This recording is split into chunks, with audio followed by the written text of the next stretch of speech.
Kia. Malu, para lang sa kaalaman ng marami, ang objective o layunin kasi nitong committee hearing na ito ay magpasa ng mga batas, no? Gaya ng nabanggit mo sa ibang bansa na kung saan ay merong mga batas, no, to protect, no, yung the people from online scams and others, no, and other illegal activities that is being done in the cyberspace. Dito sa atin sa ngayon, Malu, no, marami kasing mga vloggers. Habang tayo'y naghihiring ngayon, ang komentaryo ay sinasabi nila na we do not respect that committee hearing kasi yung hearing na yan suppression ng aming freedom of speech or freedom of expression. Hindi kami naniniwala na ang layunin niyan ay para gumawa ng batas. Since you are here, I'd like to get a categorical opinion from you na ikaw ba ay naniniwala na tama lang na tayo ay gumawa ng batas para magkaroon ng disiplina, magkaroon ng regulatory framework ang ating bansa sa paggamit ng social media? Sir, to directly respond to Congressman Barbers, yes. Okay. For the simple reason that the decency of the space has been crossed so much. So yes. There are statements that are being issued that are slanderous or libelous, correct? And you agree with me, no? Yes, sir. Okay, so marami kasing ganyan Maaring hindi nila aaminin o hindi sila informed, no, kung ano na yung kanilang limitasyon sa paggamit ng social media. Kasi yun na nga ang sinabi ko kanina, no, when you open your social media account, sometimes makikita mo may nagmumura. 'Di ba? May nagmumura. May name calling, they resort to name calling. They call politicians, they call people by other names. Na insulto nga minsan di ba? Meron naman dyan nananawagan ng kaguluhan sa bansa. And these are the things that we want to check. Yan po, kaya yung mga nanonood doon ng mga vloggers na walang ginawa, kundi magmura, they've crossed the line of decency. Doon papunta sa criminal act of being libelous or slanderous.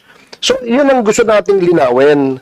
And I'm glad that Professor Maluti Kia is here to agree with this committee's objective in coming up with this legislation, remedial laws or legislation that can be used by the country, and of course, people will benefit. Tama? Sir, ako lang, kasi ang legislators, you live in a glass house. So part and parcel of your public life are attacks being made. And that's normal.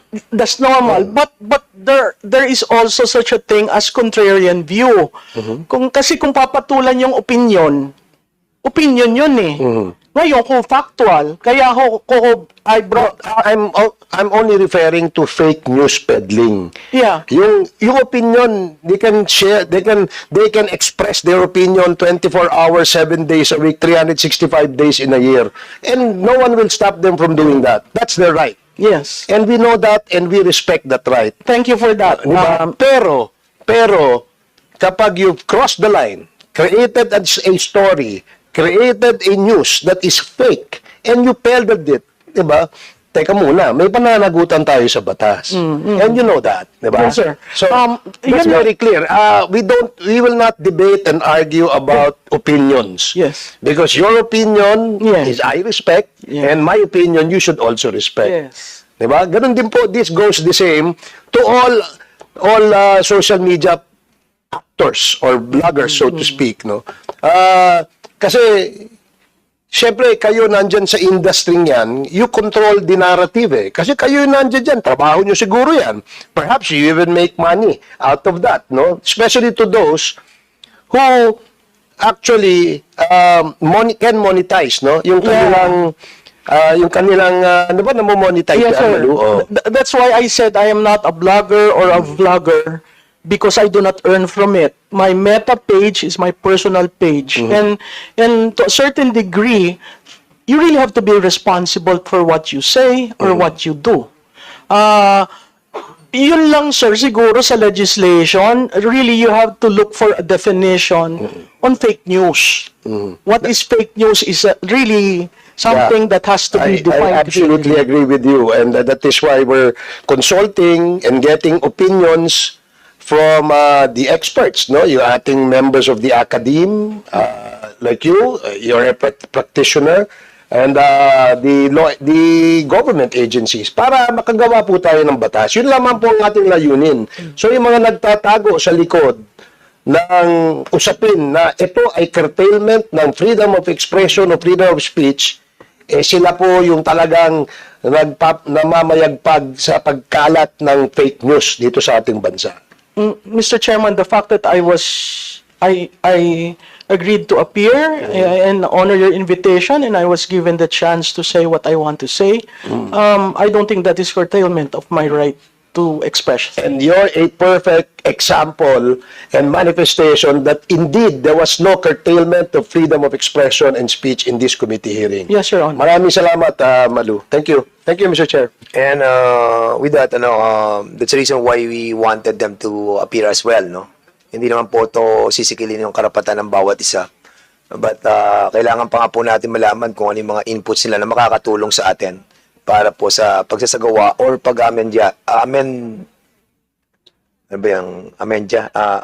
amendments. Hindi sa Tagalog, ano ba yung amendments?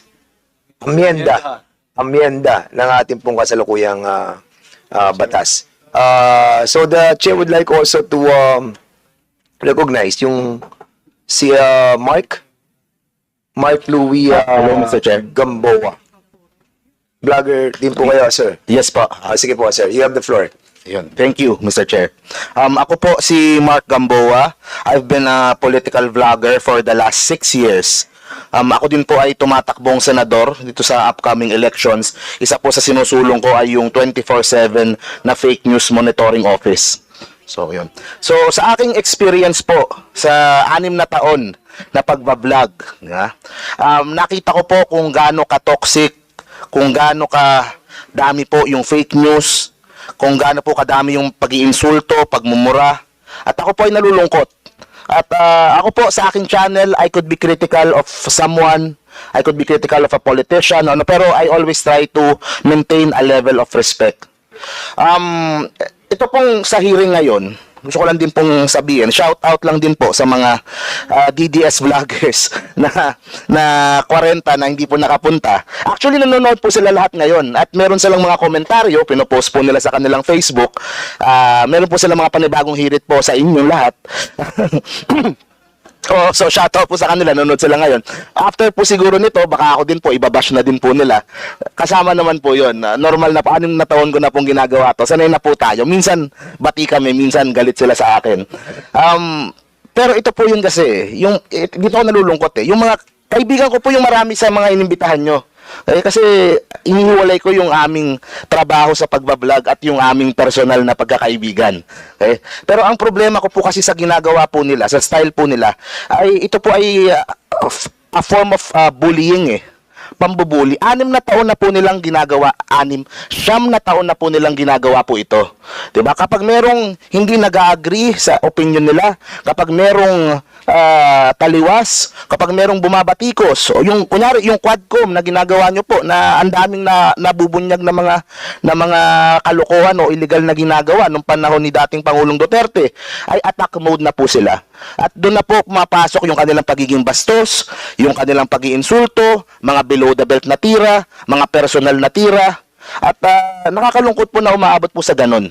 So ako po ay fully respect yung pong freedom of speech nung aking mga kasamang vlogger, at ako din po mismo ang unang lalaban para sa kanilang freedom of speech kahit anong political affiliation. Ako po ay concerned lamang po sa ilang mga bagay. Una po, mas concern ko yung mga pages at yung mga accounts na wala pong muka.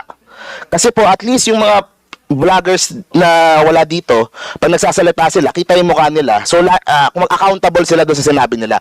Marami din po yung mga pages, katulad po nung Amp Satire at ng mga iba pang mga YouTube accounts na wala pong mukha, kaya po kung mambalahura at kung tumira po ay sobrang grabe, sobrang below the belt. Kasi po walang accountability, walang transparency, hindi natin alam kung sino yung nagpo-post, kaya po ang tapang nila. Buti nga po nagkaroon ng ganitong hearing para po magkaalaman. Pangalawa, sa akin po, walang masama kung meron kang sinusuportahan politiko, kung maka Duterte ka, kung maka Marcos ka, o Lenny, o kung sino man. Ang sa akin po, I'm deeply concerned kapag ang nag-i-impluwensya sa iyo o ang sinusunod mo ay galing na po sa ibang bansa. Katulad po ng sinabi niyo po, yung issue sa West Philippines, kanina po may nasabi si Honorable Congressman Marcoleta na kailangan daw may information drive yung pong pamahalaan. Meron po. In fact, nag-attend po kami doon sa mga information session na yon kay Commodore Tariela, kung saan dinedebunk po niya yung pong mga fake news about sa West Philippine Sea. O kaso after po nun, ibabash na naman itong sa Tariela. Titirahin na naman yung mga nagde-defend sa West Philippine Sea. Nakakalungkot po kung meron man akong kasamahan o kung meron mang ibang vlogger na maaring nakokontrol o nababayaran o kung anumang paraan, kung anumang way na naiimpluwensyahan po ng ibang bansa para po manggulo dito sa atin, para po iusog yung kanilang mga agenda, para po ma-destabilize yung pong ating bansa, para po doon sa bansa na tinutulog. Yan po ay isang pagtatraidor sa ating bansa at dapat po mas mabigat yung pong mga batas kapag gano'n na po yung usapan. Kasi it's one thing kung politiko laban sa politiko, parehong Pilipino yan. Magkaiba lang kayo ng opinion. Pero kapag ang boss mo ay, for example, China, tapos you are acting against the benefit ng bansa ng Pilipinas, the interest ng Pilipinas. So I think mas mabigat po dapat pagdating po sa mga ganong issue. And ayun, lastly po, of course din, may mga moves din po sa social media na maaring parte din ng destabilisasyon na para po pahinain yung administrasyon kung meron mang gusto mag-destabilize o may gusto silang pahinain o gusto nilang tanggalin sa pwesto si Pangulong Bongbong Marcos. So yun po sa akin dapat din pong tignan din po at hanapan po ng paraan kung paano po ma-minimize o mapagbabawal po without curtailing naman po yung pong freedom of speech na meron po ang bawat isa. Yun lang po your Mr. Chair. Thank you. Well, totoo yung sinabi mo, no? Ito na, ngayon ko lang nakita sa TikTok, ano, na yan, kudos to all our brave vloggers. The best ang decision nyo na magtungo sa Supreme Court and better to file a case against Quadcom. So, ibig sabihin po, mali pa, Tricom po to, hindi po to Quadcom. So, ibig sabihin na, yung pagpunta sa Supreme Court, we respect that. But, of course, this is a different matter. This is an inquiry in aid of legislation. At meron na po tayong may decision na po ang Supreme Court about it. So sana respetuhin din po sana yung yung ating pong patawag, and to these people, no, kay Mark, kay Malu, and kay Attorney Ricky, salamat po sa pagpunta po niyo dito at we will be recognizing na ngayon yung ating pong huling vlogger that attended. Ito pong tatlo.